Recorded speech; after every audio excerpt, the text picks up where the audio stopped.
শহরের কোলাহল থেকে অনেক দূরে সবুজ পাহাড়ের কোলে একটি ছোট্ট বাড়ি ছিল। সেই বাড়িতে থাকত ৮ বছরের এক স্বপ্নবাজ ছেলে, যার নাম আরিন। আরিনের পৃথিবীটা ছিল বইয়ের পাতা আর রাতের আকাশে ভরা। তারা, গ্রহ আর বিশাল মহাকাশ ছিল তার সবচেয়ে প্রিয় বন্ধু। আর এই মহাকাশ জয়ের অভিযানে তার একমাত্র সঙ্গী ছিল স্পার্কি, তার নিজের হাতে তৈরি এক আশ্চর্য রোবট প্যাঁচা। এক তারায় ভরা রাতে আরিন তার প্রিয় টেলিস্কোপে চোখ রেখেছিল। তার পাশে বসেছিল স্পার্কি, যার নীল চোখ দুটো অন্ধকারে জ্বলজ্বল করছিল। আরিন ফিসফিস করে বলল, স্পার্কি, দেখ, সপ্তর্ষিমণ্ডলটা কি সুন্দর, কিন্তু একটা তারা যেন আজ নেই।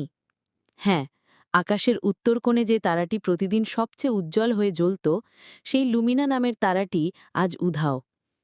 আরিনের মনটা অজানা আশঙ্কায় ভরে উঠল। সে দ্রুত তার দাদুর পুরনো একটি ডায়েরি খুঁজে বের করল।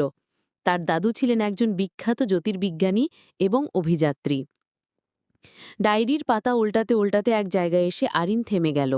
সেখানে লুমিনা নক্ষত্রের একটি ছবি আঁকা, আর তার নিচে লেখা এক আশ্চর্য কাহিনী। ডায়েরিতে বলা ছিল, লুমিনা কোনো সাধারণ তারা নয়। প্রতি ১০০ বছরে একবার সে আকাশ থেকে নেমে আসে পৃথিবীর বুকে থাকা নীহারিকা হ্রদের জলে।